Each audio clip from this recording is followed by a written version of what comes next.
최근 극장계의 분위기가 차가워졌다고는 하지만 몇몇 영화들은 나름 좋은 성적을 내고 있었습니다. 한산 용해 출연은 700만을 넘었고 공조2 인터내셔널은 550만을 넘었습니다. 사실 이 정도면 충분히 많은 관객을 동원한 것임에도 언론이나 여론의 분위기는 이전만큼 뜨겁지는 못한 것 같습니다. 한국에서 개봉한 영화 중에서 700만 이상의 관객수를 돌파한 영화는 60편 정도입니다. 그리 많지 않은 숫자이죠. 22년 9월 27일 기준 한산 용해 출연의 관객수는 약 725만으로 역대 관객수 53위 수준인데, 비슷한 순위에 있는 영화로는 써니, 스파이더맨 홈커밍, 1987, 베를린 등이 있습니다. 이 비슷한 순위에 있는 영화들과 한산 용해 출연의 임팩트, 그 무게감이 떨어진다라고 생각되지는 않으신가요? 자, 물론 여름 성수기 치고 올해 극장 관객수가 적은 것도 사실이죠. 이정재 감독의 영화 헌트가 호평을 받았지만 관객수 약 430만 명을 돌파한 상황이고, 기대작으로 평가받던 외계인 일부와 비상선언이 연이어 호평을 받으면서 코로나 이전과 비교를 하면 관객수가 적어진 것이 사실입니다. 물론 아직 코로나가 종식되지 않았기 때문에 극장 방문을 꺼린다라는 이야기를 할 수도 있겠지만, 그런 와중에도 1000만 관객을 돌파한 범죄도시2를 보면 결코 불가능한 일은 아니다라는 것을 알 수가 있습니다. 즉, 지금의 극장 분위기 원인이 결코 코로나만은 아니다라는 분석이 가능한 것이죠. 9월 20일에 발표한 영화진흥위원회의 자료에 따르면 2022년 1월에서 8월과 코로나 이전이었던 19년 1월에서 8월까지를 비교를 했을 때 전체 누적 매출액 58.6% 정도의 수준이라고 합니다. 당시와 현재의 티켓 가격이 다르다는 것을 생각을 해보면 관객 수는 이전보다 훨씬 더 적어졌을 것이다 라고 예측을 해볼 수가 있겠죠. 영화진흥위원회가 조사한 자료에 따르면 2018년 대비 사람들의 OTT 이용 비중이 증가하면서 극장의 이용 비중이 줄어들었다라는 결과가 있습니다. 결국 OTT가 극장의 수요를 뺏어갔다라는 분석이 나오게 되는 것이죠. 자, 그렇다면 범죄도시2는 1000만을 찍을 만한 영화였을까요? 범죄도시2의 1000만은 어떻게 해석을 해야 될까요? 저 개인적인 생각으로 범죄도시2는 분명 1000만을 돌파할 만한 저력을 가지고 있는 영화였습니다. 이전에 봤던 한국 영화와는 충분히 다른 모습이었고, 복잡한 세상에 살고 있는 현재 관객들에게 단순하고 유쾌하고 시원함을 선사할 수 있는 영화이기 때문이죠.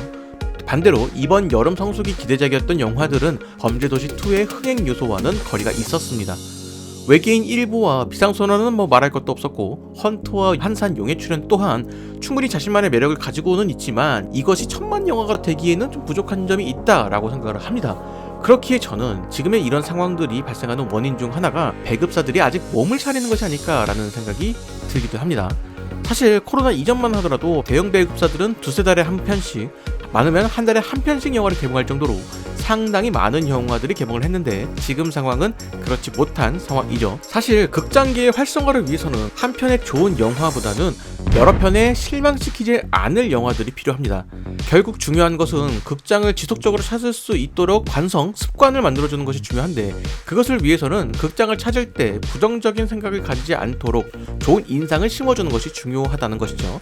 스포츠 경기를 예로 들어보면 내가 응원하는 팀이 내가 갈 때마다 지고 있다면 경기장에 가고 싶은 마음이 있다가도 사라질 것 같지 않습니까? 적어도 실망스럽지 않은 모습을 보여야, 노력하는 모습을 보여야 그나마 다음을 기약하며 승리를 기대해보면서 좀 더 발전된 모습을 기대해보면서 다음에 또다시 한번 경기장을 찾을 마음이 생기겠죠. 그런데 최근 한국 영화들의 모습은, 몇몇 영화들은 긍정적인 평가를 받긴 했지만 대체로 좋은 평가를 받는 영화들이 없었습니다. 이전과 달리 볼만한 개봉작들의 수가 줄어들어서 선택권이 적어진 상황과 더불어 티켓 가격의 상승으로 영화 선택의 중요성이 커진 상황이니, 마음먹고 관람을 결심한 영화가 실망을 끼친다면 다시 극장을 찾지 않을 가능성이 높아진다는 것이죠. 요즘 한국 영화도 재미없더라 라고 하면서 굳이 극장을 안 가는 것입니다. 결국 관객들을 실망시키지 않을 볼만한 영화들이 다수 개봉을 해야 사람들이 지속적으로 영화관을 찾게 되는 것이고, 그로 인해서 몇몇 영화들이 1000만 관객을 돌파할 수 있는 가능성이 높아지는 것이겠죠. 결국 끝날 듯 끝나지 않은 현 상황이 종료가 되어야 이전과 비슷한 분위기라도 좀 내볼 수 있지 않을까라는 생각이 드네요. 현 상황이 종료되지 않는다면 배급사들도 눈치를 보면서 몸을 사리지 않을까라고 생각을 합니다. 오늘의 이야기는 여기까지입니다. 영상 재밌으셨다면 구독과 좋아요 부탁드리도록 하겠습니다. 아울러 여러분들의 멤버십 가입과 슈퍼땡스를 이용한 후원은 채널 운영에 많은 도움이 되고 있습니다. 여러분들의 많은 관심 부탁드리며 저는 다른 이야기로 돌아오도록 하겠습니다.